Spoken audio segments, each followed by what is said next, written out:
This is Glenn Pendlay with the Weightlifting Scoop. I have Travis Cooper, James Tatum. Who else is here? Sean Rigsby. Again, Sean Rigsby. So do you remember when I got here and I was here for a couple weeks and I had to go home for a wedding? And I forgot your name. And you forgot that I exist? Well, I don't think I forgot that you existed. No. So come in, everybody's like, I told you where I was going. Everybody, I didn't tell everyone else, and they come in like, where's Sean? And you just go, Sean. That sounds like me. Oh, yeah. You know I'm not good with names. Well, you did call Dean Trevor or Trevor Dean for like. Yeah, that was probably still going on. It's ongoing, actually. Ongoing. It's ongoing, yeah. I think I called one of them the wrong name like 3 days ago. Yeah. Sean's face, he didn't expect that when he his face turned the color of his shirt, and his shirt's like I've been here like red right I've been now. here for like 2 hours talking to him. Yeah. You guys showed up 5 minutes ago, but he remembers who the hell you are. So whatever. So James has some hilarious questions that we're going to get started with. All right, some people have been tweeting me. I haven't tweeted them back yet, but I figured we'd answer it on the podcast. The first one was, how much cream do you put in your coffee? James, they should have asked you, how much coffee do you put in your cream?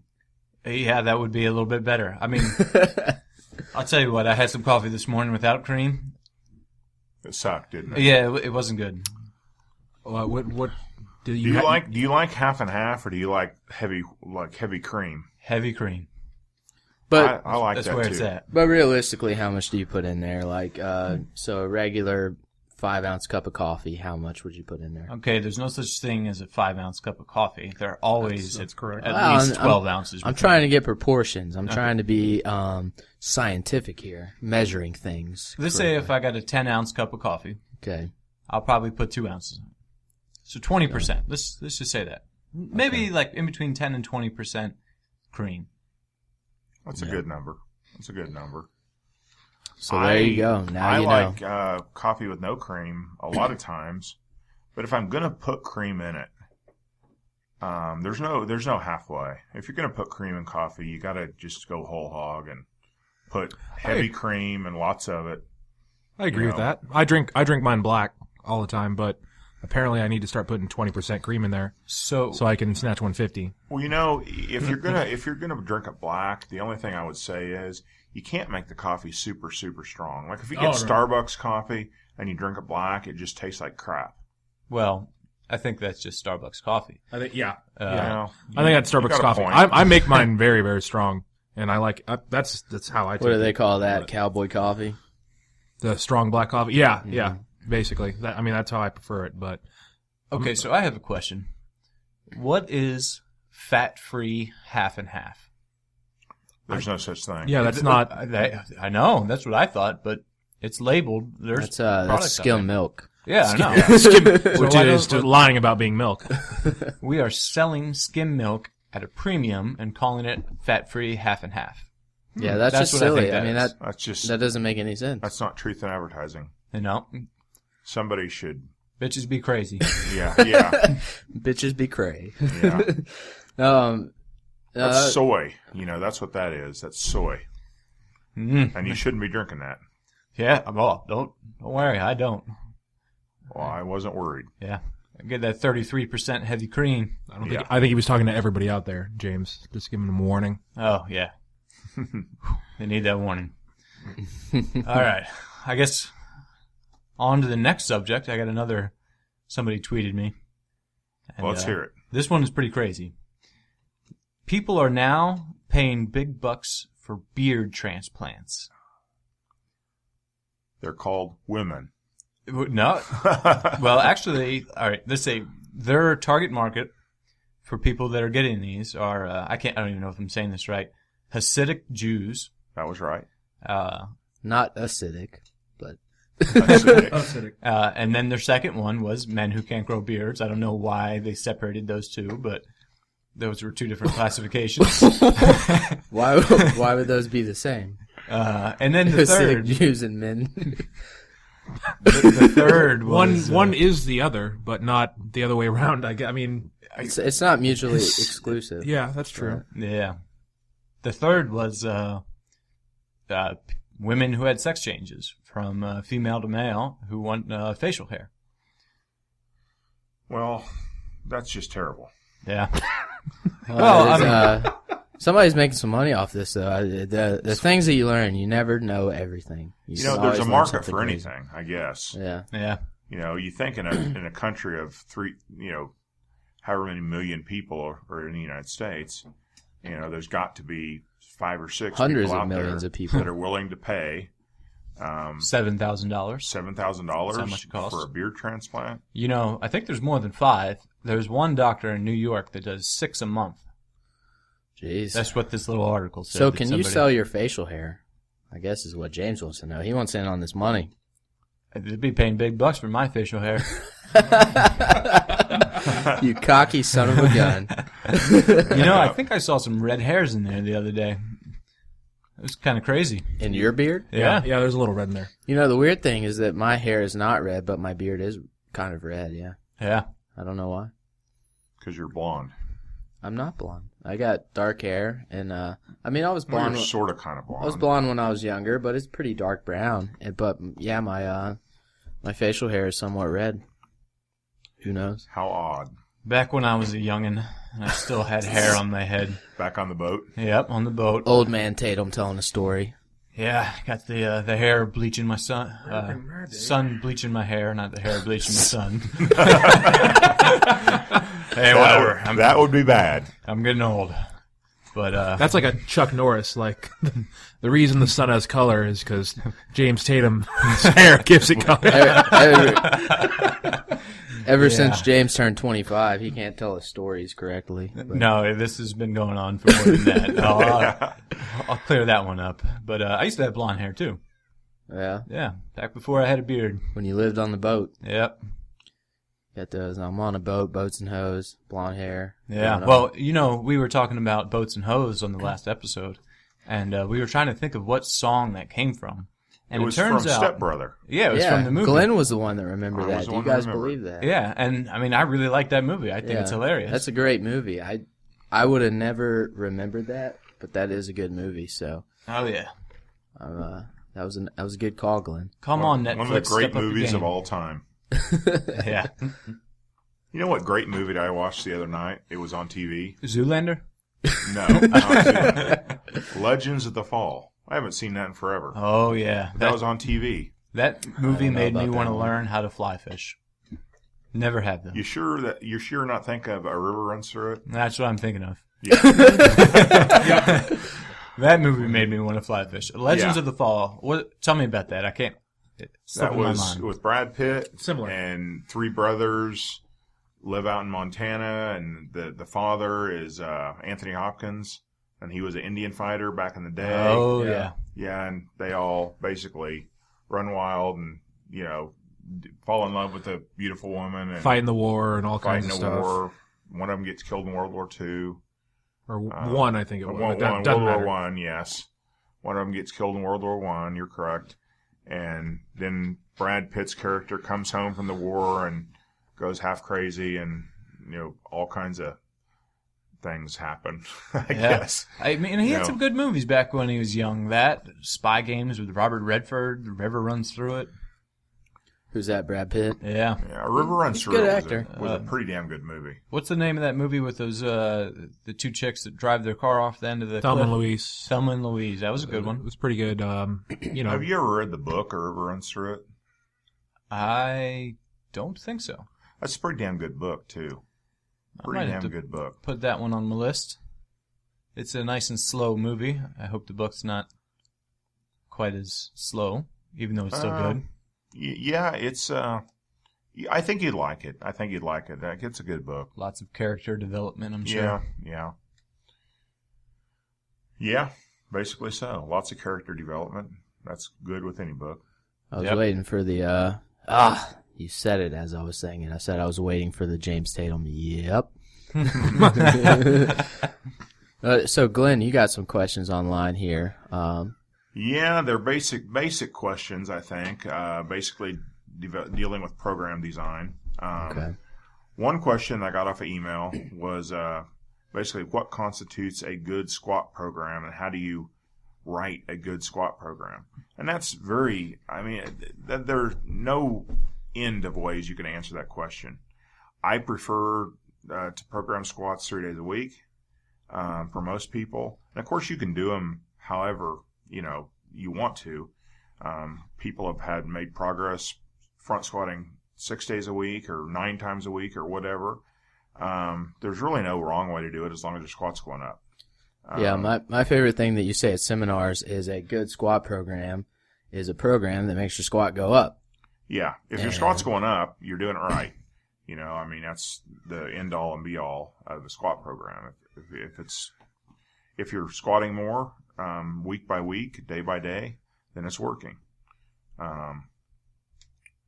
The second part of that question was, let me see if I can read I have trouble because my eyes are so bad I can't even read my handwriting. How much energy do you put towards squats? And that's another question there's really not a good answer to, and there's really not a bad answer either. Put enough energy towards squats to make your squats consistently go up. That's all there is to it.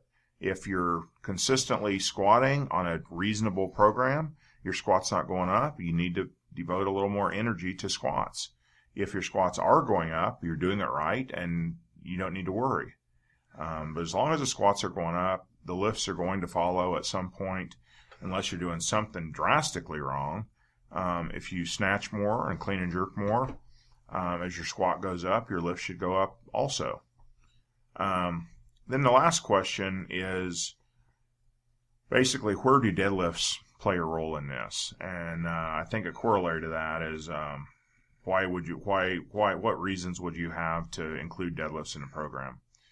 And what I would say is that the reason not to include deadlifts in the program for Olympic lifting is because deadlifts are so stressful that deadlifting easily becomes an end unto itself. I think a more clever way to say that is, if deadlifting were a cure for a disease, the cure might be more deadly than the disease. So a lot of people, when they deadlift all the time or put a major amount of energy towards deadlifting, they actually hurt their lifting because it's so stressful.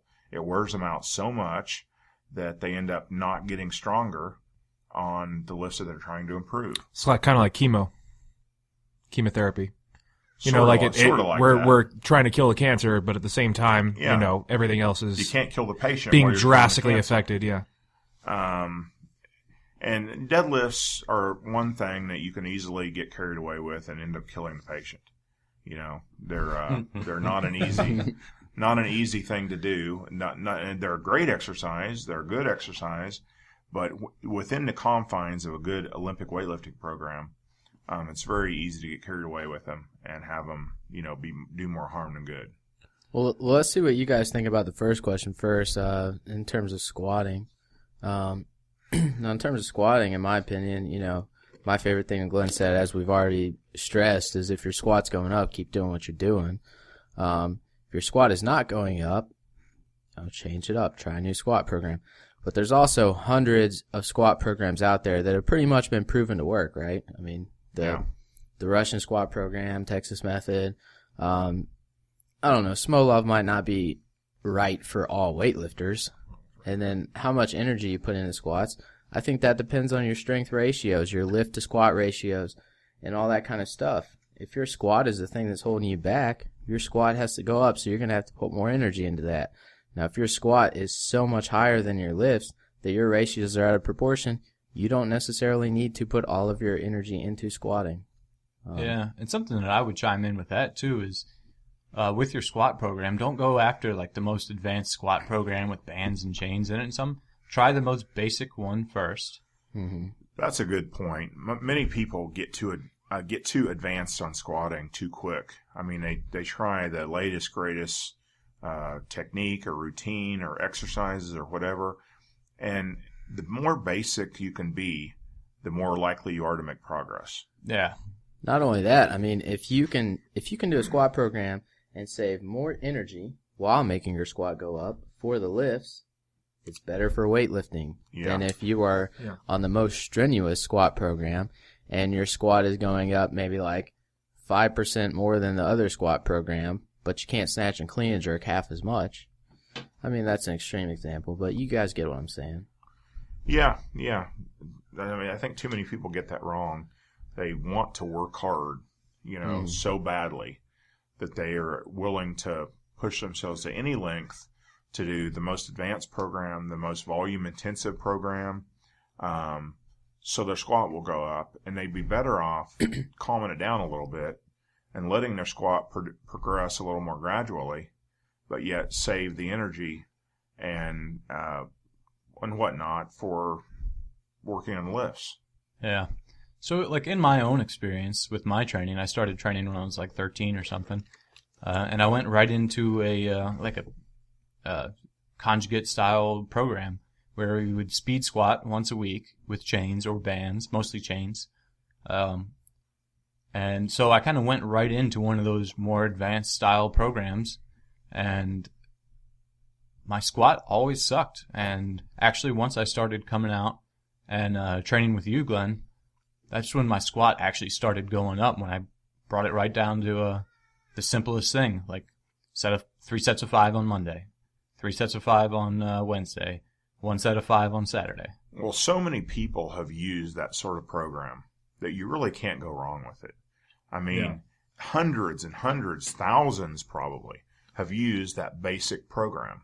So there's been so much experimentation around this country, around the world, with that basic setup, that it's kind of hard to go wrong with it, because it's been proven so many times, so many places, that if you're going to experiment, it's better to experiment with something else. If you want some newfangled magic to cure your lifting,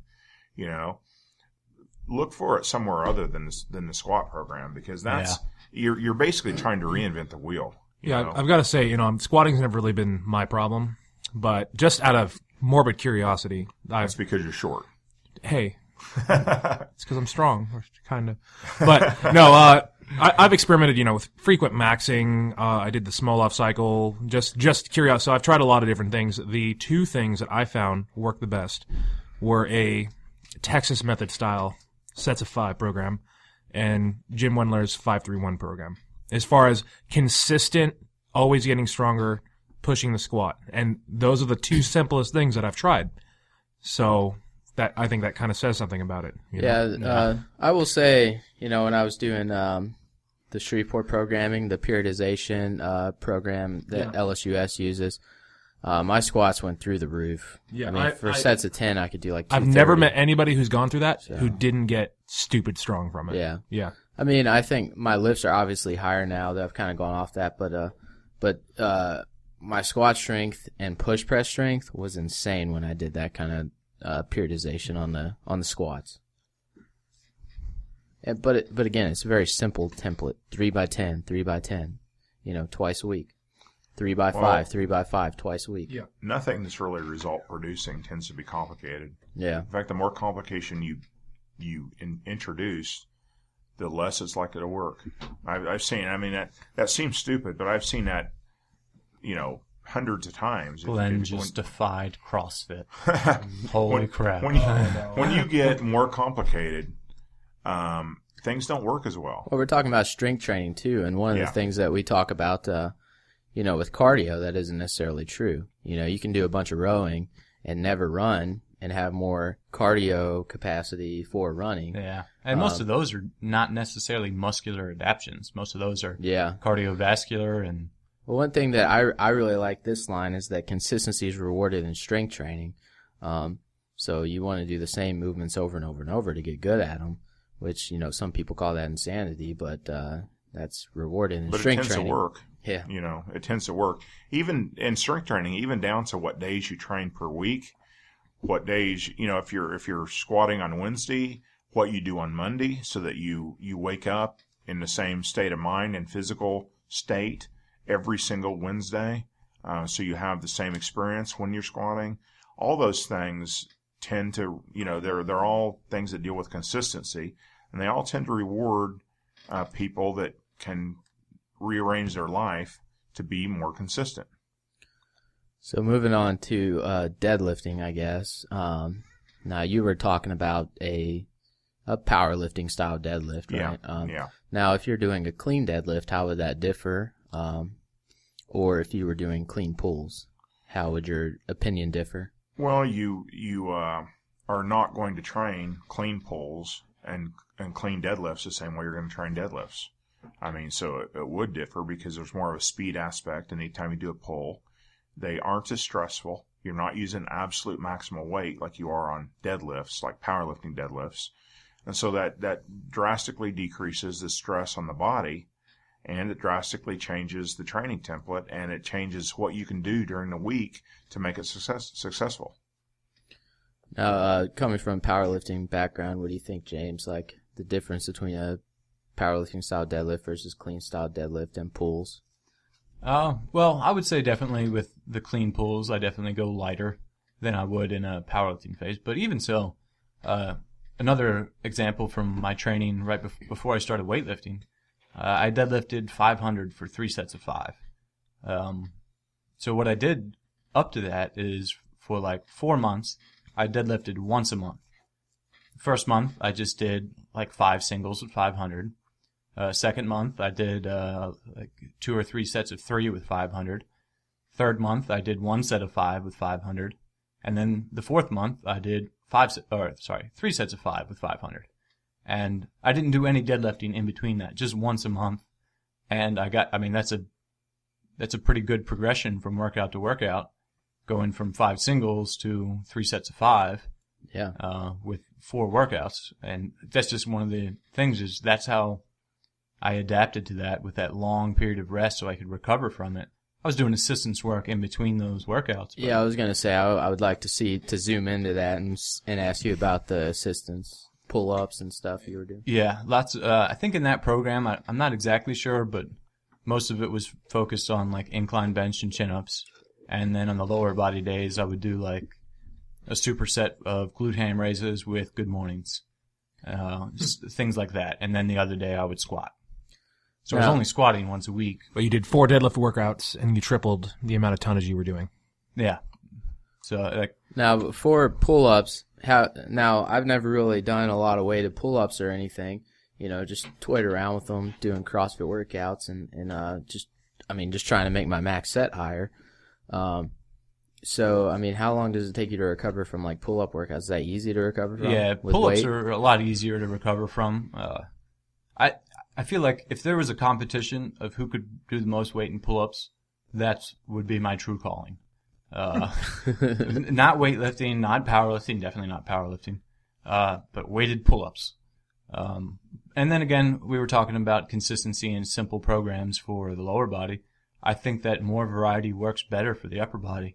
So I might do 3 or 4 workouts in 2 weeks that involve a supinated chin-up grip, and then I'd switch that over to a pronated or a wide grip or something like that, or a hammer grip, and just have a lot more variety, whereas squats, you would just squat. So for my upper body, I just had more variety, a lot of different exercises. Mm-hmm. Get some curls in, get strong biceps. Don't do any of that anymore, but I think just that variety will help out with that. So you clean 182 right now, and if you put 200 on the bar and did 3x5 pulls, how long do you think that would that take a lot out of you, or? Just because I think pulling is my strength, it wouldn't take that much out of me. I mean, it would feel weird for the next 3 days on my clean pull, but after that, I feel like I'd be better because a lot of times it's almost like a mental thing for me too. Is I can feel that weight and feel the oscillation. It's almost a learning rather than a stress on my body. Yeah, I was curious because in the Shreveport program, again, to bring it back to that, they do tons of strength work, and they do a lot of sets of 10. I mean, they call it deadlifts, but you can do a shrug at the top. So I mean, it's a weight that you can pull fairly fast.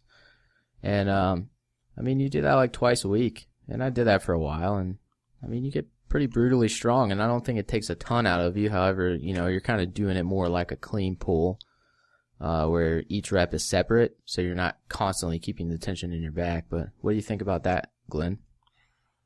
I think that, clean pulls or cleans, whether you have a, constant tension or not, they're just such a difficult thing for the body. Basically what I've already said.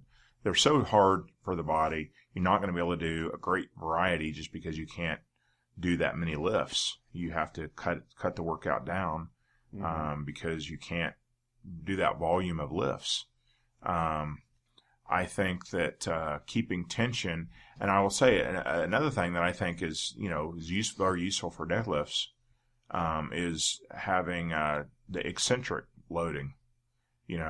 If you keep some tension on the bar as you lower the weight, that tends to build strength very, very well. And so maybe there's an advantage in having some amount of eccentric loading, even though if you're lowering the bar quicker, you're going faster.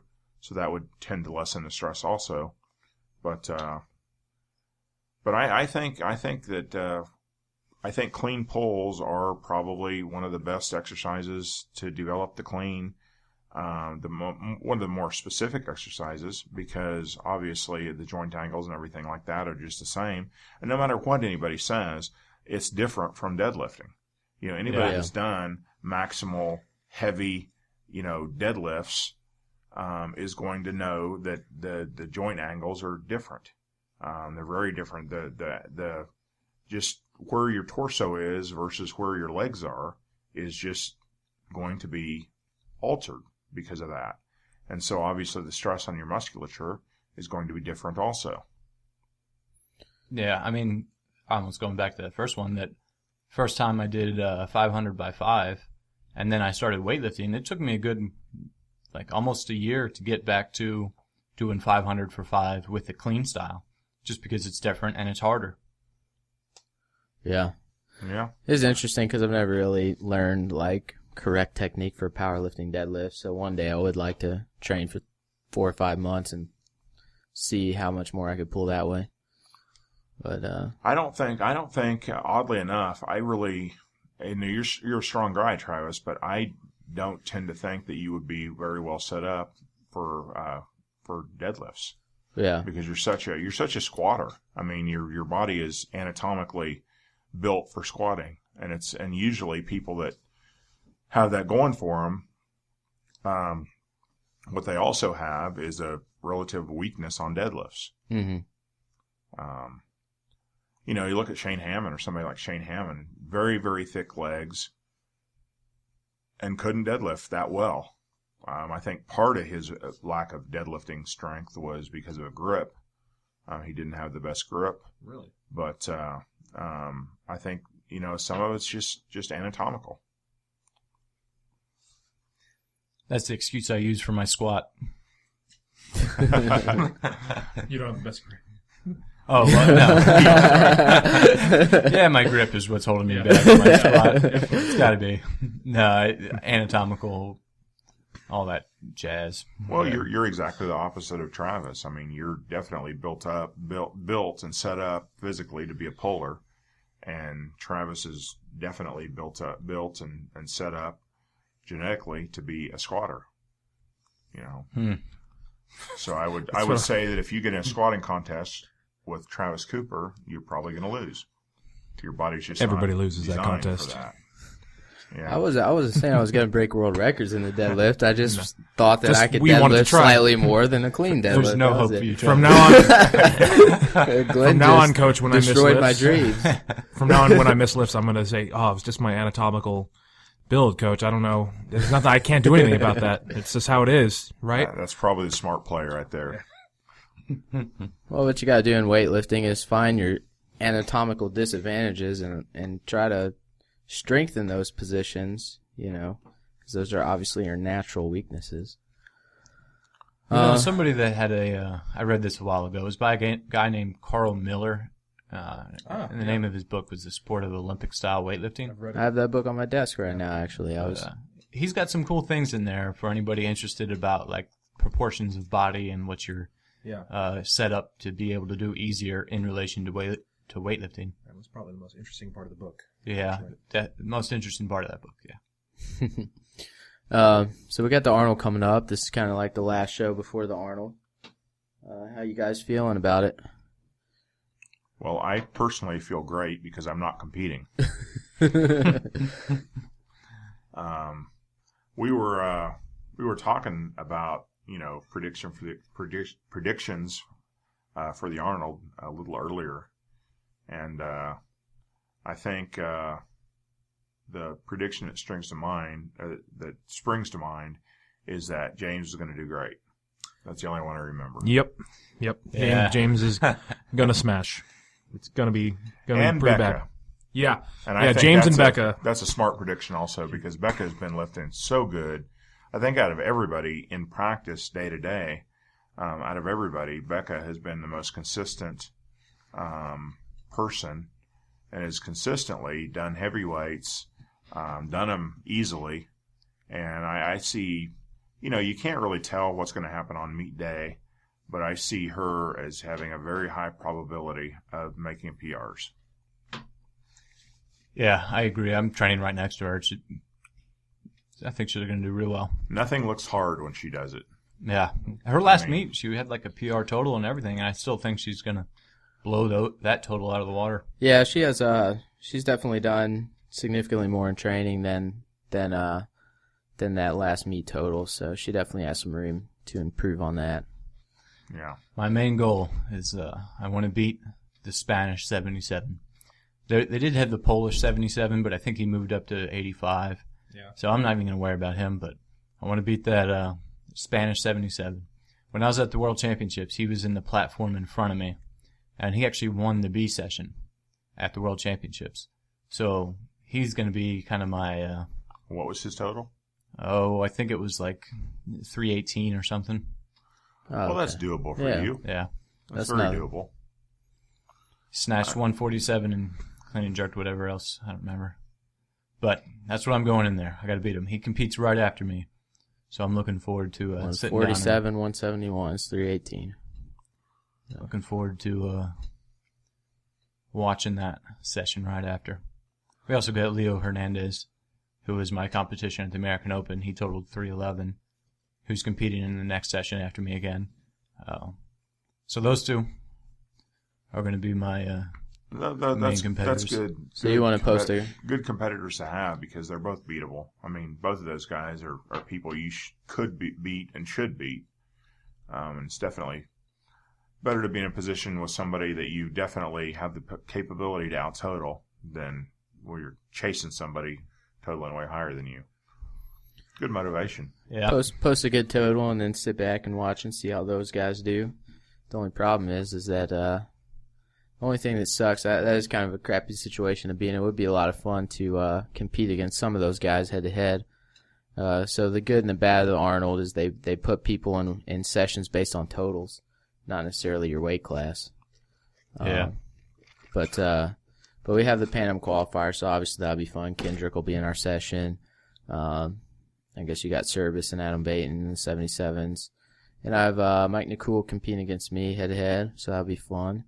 So it'll be a good session. Yeah, got Caleb Whitby in that session too. Oh, yeah. Yeah, I think Caleb Whitby might break out a huge clean and jerk.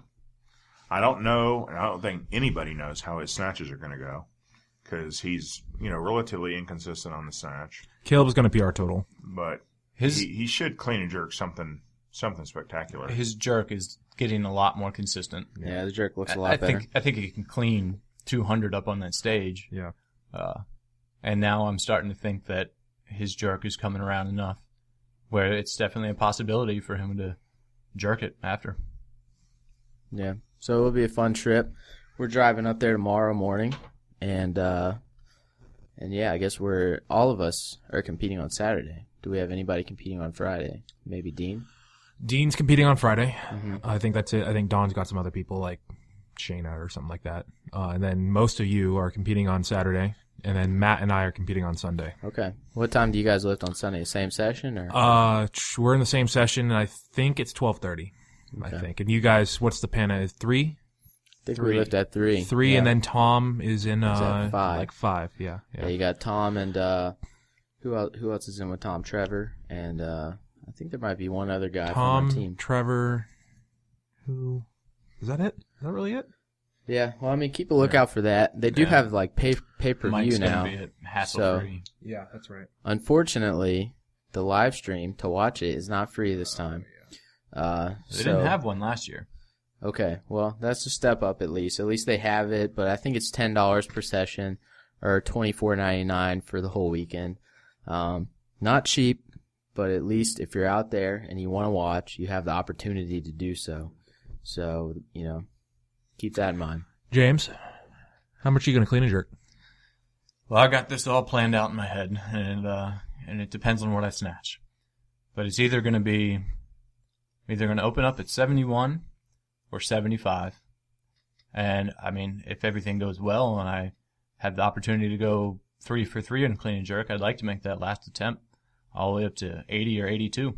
I think you're going to have to go 82, James. Well, I mean, James, that would make sense. I'm going to clean and jerk 400 pounds. Oh, and Okay. we either have to tie or you have to beat me. Yeah. So I'm going to need you to do it. Sounds good. Okay. My heart's racing now. I'm excited. That's a tall order. You think? I think so. Yeah. It's. I don't. you I made- have you no made idea how some snatches are going to do.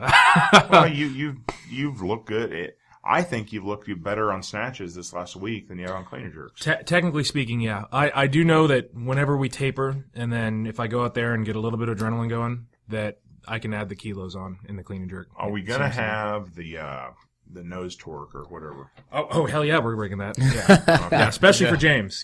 Just in case. Yeah, I don't want me falling on Sean again. I'll be there. Good. Well, anyways, guys, we will talk to you after the Arnold. We'll tell you about the good, bad, and the ugly. And, check out our Teespring campaign, teespring.com/the weightlifting scoop if you want a shirt. They're $19.99. And tweet us at WLiftingScoop.